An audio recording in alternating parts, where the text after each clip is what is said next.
আরজিকর কাণ্ডে আর্থিক দুর্নীতি মামলায় নাম জড়িয়েছে হেভিওয়েট তৃণমূল বিধায়ক তথা আরজিকরের রোগী কল্যাণ সমিতির প্রাক্তন চেয়ারম্যান সুদীপ্ত রায়ের। যা নিয়ে ইতিমধ্যেই রাজ্য রাজনীতিতে নতুন করে শোরগোল পড়ে গিয়েছে। আরজিকর কাণ্ডে আর্থিক দুর্নীতির দায়ে গ্রেপ্তার হয়েছে আরজিকরের প্রাক্তন অধ্যক্ষ সন্দীপ ঘোষ। আর এবার সিবিআইয়ের আতস কাছের তলায় রয়েছে আরজিকরের রোগী কল্যাণ সমিতির প্রাক্তন চেয়ারম্যান তথা তৃণমূল বিধায়ক সুদীপ্ত রায়।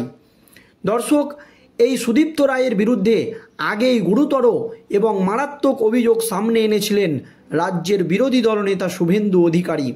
তিনি জানিয়েছিলেন আরজিকরের করোনার সময় নতুন যন্ত্রাংশ সব নিয়ে গিয়ে নিজের নার্সিংহোমে লাগিয়েছে সুদীপ্ত রায় এবং সমস্ত পুরনো নার্সিংহোমের জিনিস আরজিকরে পাঠিয়ে দেওয়া হয়েছে। এই মারাত্মক অভিযোগ এনেছিলেন বিরোধী দলনেতা শুভেন্দু অধিকারী। যদিও আরজিকরের এই ঘটনা নিয়ে শুভেন্দু অধিকারীর যে দাবি সেটা সম্পূর্ণ এবং ভিত্তিহীন বলে জানিয়ে দিয়েছিলেন হেভিওয়েট তৃণমূল বিধায়ক সুদীপ্ত রায়। তার পরপরই আরজিকর কাণ্ডে মহিলা চিকিৎসকের মৃত্যুর ঘটনায় টানা 17 দিন ধরে জেরা করা হয় সন্দীপ ঘোষকে। তার পরপরই এই আরজিকর কাণ্ডের দুর্নীতি মামলায় নাম জড়ায় হেভিওয়েট তৃণমূল বিধায়ক সুদীপ্ত রায়ের। আর ইতিমধ্যেই তার বাড়িতে তল্লাশি চালাচ্ছে কেন্দ্রীয় তদন্তকারী সংস্থার সিবিআই আধিকারিকরা।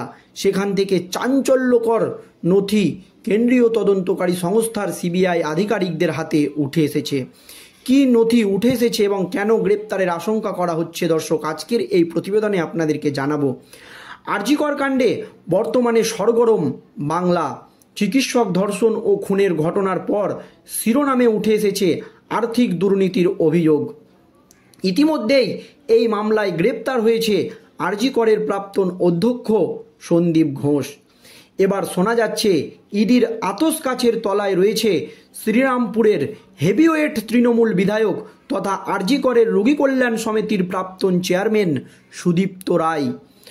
তৃণমূল বিধায়কের বাংলোয় ইডি কেন? মঙ্গলবার সকালে সুদীপ্তর বাংলোয় হানা দেয় ইনফরমেন্ট ডিরেক্টরের আধিকারিকরা। দাসপুর থানার অধীনে বাবনানের হরিপুরে একটি বাংলো রয়েছে জোড়াফুল বিধায়ক তথা হেভিওয়েট চিকিৎসক সুদীপ্ত রায়ের। আজ সকালে সেখানে হানা দেয় ইডির আধিকারিক এবং কেন্দ্রীয় বাহিনীর জওয়ান। এরপর শুরু হয় চিরুনি তল্লাশি। কালো রঙের প্লাই গেটে ইংরেজিতে লেখা বসুরাই। সেই গেট খুলে প্রবেশ করলে প্রথমে দেখা যাবে বিশাল দালান, এরপর বাংলো। জানা যাচ্ছে এতদিন সুদীপ্তর বাংলোয় ইডির হানার খবর পেয়ে ছুটে আসে আশেপাশের লোকজন। গণেশ ঘোষ নামের এক স্থানীয় বাসিন্দা বলেন, এই বাংলোর মালিক সুদীপ্ত রায়। প্রথমে শুনেছিলাম চিকিৎসার জন্য হাসপাতাল বানানো হবে, কিন্তু কিছুই হয়নি। বিধায়ক মাঝে মধ্যে আসতেন, একসঙ্গে একাধিক গাড়িও ঢুকত। নানান অনুষ্ঠানে তারা এখানে আসতেন। যদিও উনি থাকতে আমাদের কোনো উপকার হয়নি। আজ হুগলির বাংলোর পাশাপাশি উত্তর কলকাতার সুদীপ্তর বাড়ি এবং তার নার্সিংহোমেও ইডি আধিকারিকরা হানা দেন বলে খবর। সেখানে এখনও তল্লাশি চালানো হচ্ছে বলে জানা যাচ্ছে। এর আগে গত বৃহস্পতিবার সিথির মোড়ের একটি বিডি রোডের ধারে তৃণমূল বিধায়কের বাড়িতে হানা দিয়েছিল কেন্দ্রীয় এজেন্সি।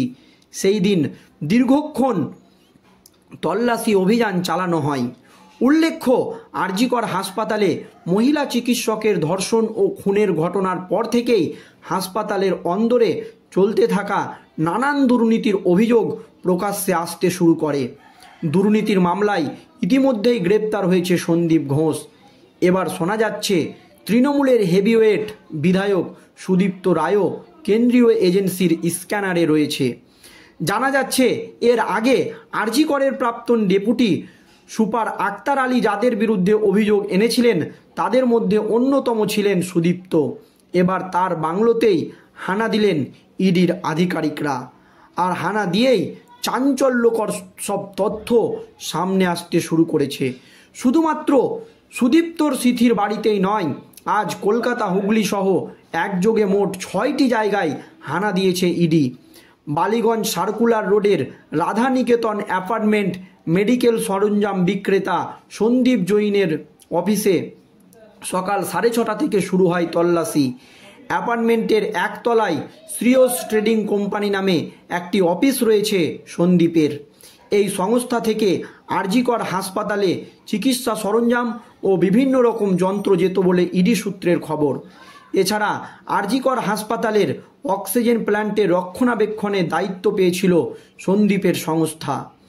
ধৃত আরজিকরের প্রাক্তন অধ্যক্ষ সন্দীপ ঘোষ টাকার বিনিময়ে সন্দীপ জৈনকে অবৈধভাবে টেন্ডার পাইয়ে দিয়েছিল বলে অভিযোগ।